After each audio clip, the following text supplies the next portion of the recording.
అందరికీ నమస్కారం అండి. Welcome to family founder moments. It's learning hub of life concepts అంటూ ఏన్షియన్ టెక్నిక్స్ భగవద్గీత నుంచి లైఫ్కి ఎలా ఇది బెస్ట్గా అనుసంధానించుకోవచ్చు అనే కాన్సెప్ట్స్లో మనం ఉన్నాం. ఈరోజు మనం 4వ శ్లోకం 12వ అధ్యాయం నుంచి తెలుసుకుంటున్నాం. గత 3 శ్లోకాలు అయితే ఆల్రెడీ మనం తెలుసుకున్నాం. ఇప్పుడు 4వ శ్లోకం. సన్నియమేంద్రియ గ్రామం సర్వత్ర సమబుద్ధయః తే ప్రాప్నువంతి మామేవ సర్వభూత హితే రతాః. అంటే నేను ఇది క్లాస్లో పిల్లలకి, ఫ్యామిలీ మెంబర్స్కి అభినయంతో నేర్పిస్తూ ఉంటాను అనమాట. అంటే ఎందుకు, నేను ఒక dancer, Kuchipudi and Bharatanatyam dancer. భగవద్గీతను డాన్స్తో మిక్స్ చేసి చెప్పడంలో ఉద్దేశం ఏమంటే, ఫస్ట్ ఆఫ్ ఆల్ అభినయము అన్నప్పుడు 2 హ్యాండ్స్ ఉంటుంది. రైట్ అండ్ లెఫ్ట్ బ్రెయిన్స్ 2 బ్యాలెన్సేషన్స్ జరుగుతాయి అన్నమాట. సో లైఫ్లో అన్నిటినీ ఈక్వల్గా రిసీవ్ చేసుకోవడంలో, చేయడంలో, ఫిజికల్గా, సైకలాజికల్ ఒక ప్రాక్టీస్ లాగా, పైగా ఇది గుర్తుండిపోద్ది.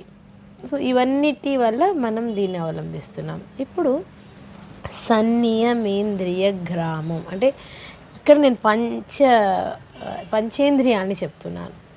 ఇంద్రియ సన్నియమేంద్రియ గ్రామం, ఈ 5 ఇంద్రియాల మీద ఎవరైతే కమాండ్ ఉంటుందో, కంటి, ముక్కు, నోరు, చెవులు అన్నింటి మీద, సర్వత్ర సమబుద్ధయః, అన్నింటిలో కూడాను ఆ డిఫరెన్సియేషన్స్ లేకుండా, అంటే డిఫరెన్సియేషన్స్ లేకుండా అంటే ఎలా అన్నా ఉండని, ఎలా ఉందో దాన్ని అలా రిసీవ్ చేసుకోవడం. ఓకే, సర్వత్ర సమబుద్ధి. తే ప్రాప్నువంతి మామేవ సర్వభూత హితే రతాః, అందరి యొక్క లివింగ్ బీయింగ్స్ అన్నింటి యొక్క హితం కోరడము. I like them. భక్తి యోగంలో మొత్తము ఇలా ఉండడం, ఇలా ఉండాలి, ఇలా ఉండాలి, ఇలా ఉండడం అనేది బెస్ట్ అన్నట్టుగా చెప్తూ వస్తారనమాట. సో ఇప్పుడు చూడండి, మన కళ్ళు కొన్ని మనకు వద్దు, ఇంకా చాలు ఇవి చూడడం అనుకుంటే కూడాను సీరియల్స్, రీల్స్, మొబైల్లో చూసుకుంటూనే ఉండిపోతాం. అది అవుట్ ఆఫ్ టైం కావచ్చు, ఎట్లయినా 9 అయిపోతా ఉన్నా, 10 అయిపోతా ఉన్నా, మిడ్ నైట్ చూస్తూనే ఉంటాం. లేదా వర్క్ ఫినిష్ కాలేదు, ఆఫీస్ వర్క్ చేద్దామని నైట్ లాగుతూనే ఉంటాం. సో అంటే కంట్రోలింగ్ లేదనమాట అక్కడ. ఓకే, అదేవిధంగా ఫుడ్ కూడా, ఫుడ్ తెలుస్తూ ఉంటుంది ఇంతే తినాలి మనము అని, కానీ తినేస్తూ ఉంటాం. లైక్ బాగుంది, 2 ఇడ్లీలు తినాలంటే టేస్ట్ బాగుంది, 3 ఇడ్లీలో కంటిన్యూ. మనకి కొలత లేకపోవచ్చు, మైండ్కి తినడంలో ఇంట్రెస్ట్, కానీ లోపల బాడీకి కొలత ఉంటుంది. ఇంతే తీసుకోవాలి, ఇంతకంటే ఎక్కువ తీసుకున్నామంటే అది 1 గ్రామ్ ఎక్స్ట్రా పెంచేస్తుంది మిమ్మల్ని. మన పంపింగ్ హార్ట్ ఏమో కొంతవరకు మన హైట్ వెయిట్కి తగ్గట్టే పంపింగ్ ఉంటుంది. సిస్టమ్ డిజైనింగ్ అంతా అంతే ఉంటుంది. అంతకంటే లోడ్ వేస్తే ఈ శరీరం ఒప్పుకోదు, మైండ్ మాత్రం కావాలంటుంది.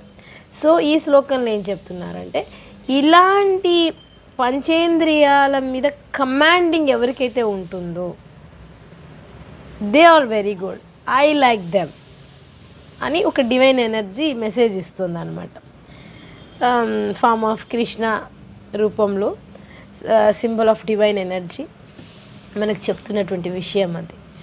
ఓకే, తర్వాత అదేవిధంగా మనకి ఇంకా పంచేంద్రియాలు వినడము మనకు నచ్చదు, ఇది వినకూడదని తెలుసు.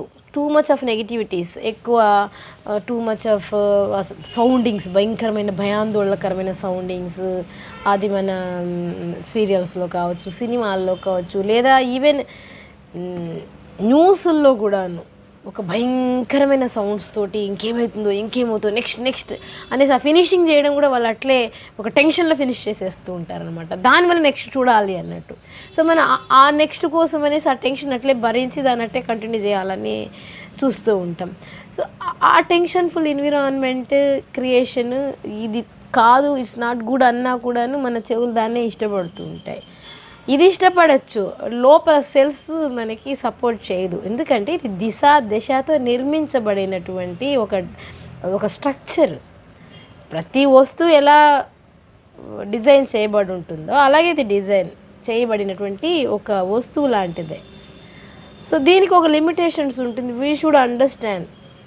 సిలబస్ 10th క్లాస్లో ఎంత ఉంది అంతే చదవాలి, ఫస్ట్ క్లాస్లో ఎంత ఉంది అంతే చదవాలి. అంతకు మించి చదివినా కూడాను దాన్ని డైజెస్ట్ చేసుకునే శక్తి నీకు ఉండాలి. అంతకు మించి తక్కువ అయినట్లయితే నువ్వు ముందుకు వెళ్ళలేవు. ఇలా ఉంటుందన్నమాట బ్యాలెన్సేషన్ అనేది. ఈ విధంగా ఈ శ్లోకం చెప్పబడింది. ఒకసారి అందరు నాతో చెప్పండి. సన్నియమ్యేంద్రియగ్రామం సర్వత్ర సమబుద్ధయః తే ప్రాప్నువంతి మామేవ సర్వభూతహితే రతాః. సో మీరు యాక్షన్ క్లాసులో అయితే అది చెప్పడం ఉంటుంది, మీరు చూసి నేర్చుకోవచ్చు, లేదా ఫస్ట్ మీరు ఫోకసింగ్ శ్లోకం మీద పెట్టండి. ఓకే, భావం చాలా ఇంపార్టెంట్. సన్నియమ్యేంద్రియగ్రామం సర్వత్ర సమబుద్ధయః తే ప్రాప్నువంతి మామేవ సర్వభూతహితే రతాః. ఇప్పుడు నేను ముందు మీరు వెనుక అన్నట్లు అనుకుంటే నేను 2 times రిపీట్ చేస్తాను, అప్పుడు మీకు ఆ సింక్ వస్తుంది. ఓకే, సన్నియమ్యేంద్రియగ్రామం సన్నియమ్యేంద్రియగ్రామం సర్వత్ర సమబుద్ధయః సర్వత్ర సమబుద్ధయః తే ప్రాప్నువంతి మామేవ తే ప్రాప్నువంతి మామేవ సర్వభూతహితే రతాః సర్వభూతహితే రతాః. క్లియర్గా శ్లోకంలోనే అర్థమవుతుంది మనకి. సన్నియమేంద్రియగ్రామం, ఇంద్రియగ్రామం, ఇంద్రియ అంటేనే పంచేంద్రియాలు, అక్కడికి ఫస్ట్ లైన్ అయిపోతుంది. సర్వత్ర సమబుద్ధయః, ఈక్వల్, అన్నింట్లో ఈక్వల్ మైండ్, రిసీవింగ్ మైండ్ ఉండాలి. Okay, this is second line. Third line, తే ప్రాప్నువంతి మామేవ, తే ప్రాప్నువంతి మా, ఇలాంటి మైండ్ సెట్స్తో ఉన్నటువంటి ప్రాప్నువంతి మామేవ. ఓకే, సో రీచ్, దానికి రీచ్ అవ్వాలి ఆ మైండ్ సెట్కి. సర్వభూత హితే రతాః, సర్వభూత అంటే ఇక్కడ ఆల్ లివింగ్ బీయింగ్స్.